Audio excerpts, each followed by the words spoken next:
Long ago, in the ancient city of Thebes, where the sun rose golden over the Nile and the temples whispered to the gods, there lived a servant named Neru. He belonged to no one, and yet to everyone, one of hundreds who toiled beneath the gaze of the Pharaoh's palace. Each dawn, before the overseer's whips cracked, Neru would climb a small hill outside the labor fields. He would stand barefoot, his skin covered in dust, and lift his face to the rising sun. "Good morning, great Ra," he whispered. "Thank you for seeing me again," the others mocked him. "The sun doesn't hear slaves," they said. "It shines only for kings," but Neru smiled.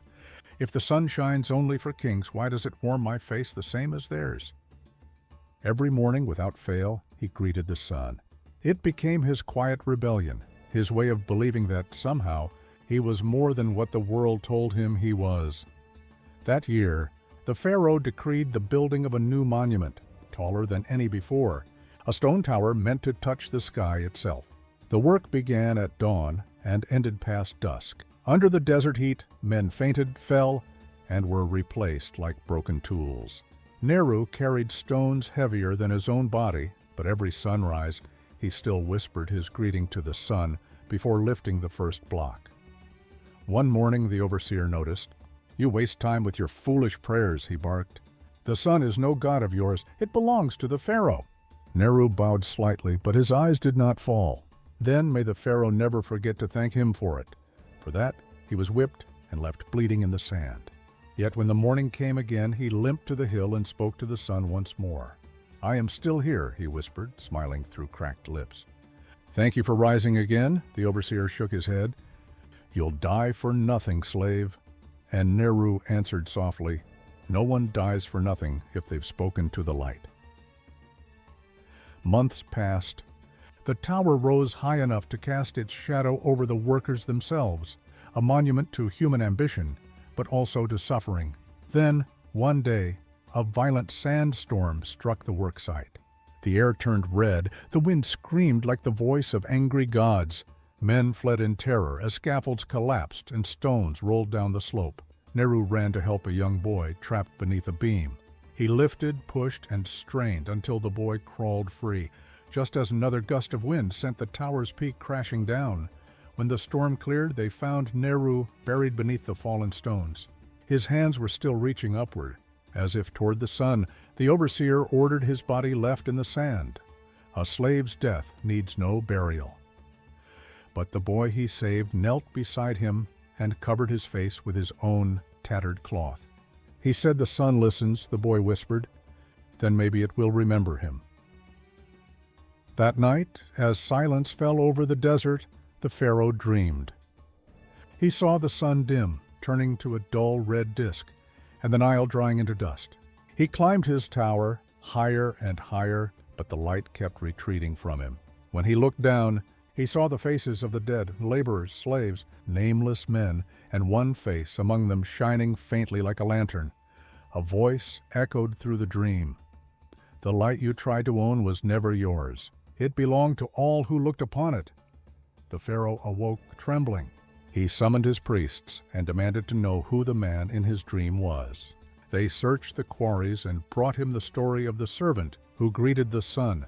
For the first time in years, the Pharaoh walked to the edge of the desert himself. There, among the dunes, he saw the broken stones and half buried beneath them, a single smooth feather glimmering in the light of dawn. He ordered that the monument be completed, not as a tower of power, but as a temple dedicated not to himself, but to Ra, the light shared by all. The people of Thebes gathered to see the new temple. Its walls bore carvings not of kings or gods, but of men and women raising their faces to the sun, free or bound, rich or poor, all equal beneath the same sky. At the temple's entrance, a single inscription was etched in stone. "The sun belongs to no master. Its light is the breath of all." No one knew the name of the man who had inspired it, but every dawn, the young boy who once worked beside him would climb the same hill and whisper, "Good morning, great Ra, thank you for seeing me again." And the city, now bathed in quiet light, would awaken with him. Thousands of years later, in the heart of modern Cairo, traffic roared like a restless river. A construction worker named Yusef stood on a half-finished skyscraper watching the sun rise through the haze of smoke. He worked long hours for little pay, his hands blistered, his body weary. But every morning before the noise began, he would stop and lift his eyes eastward. "Good morning, my friend," he whispered. "Thank you for showing up again."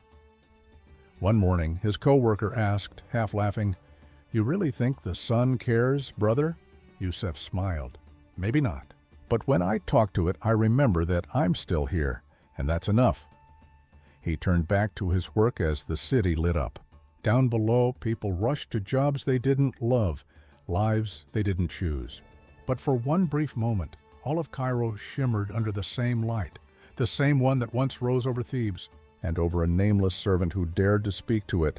And in that light, unseen by all, a faint figure seemed to stand beside him, a man in linen, smiling, his face peaceful, whispering, "No one dies for nothing if they've spoken to the light." This story is not about faith or gods. It is about dignity. It speaks to the soul of every person who wakes up to work, to endure, to hope. The sun does not choose who it shines on.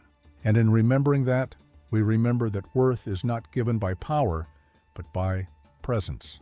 To greet each day, even in struggle, is to remain human in a world that forgets what humanity means.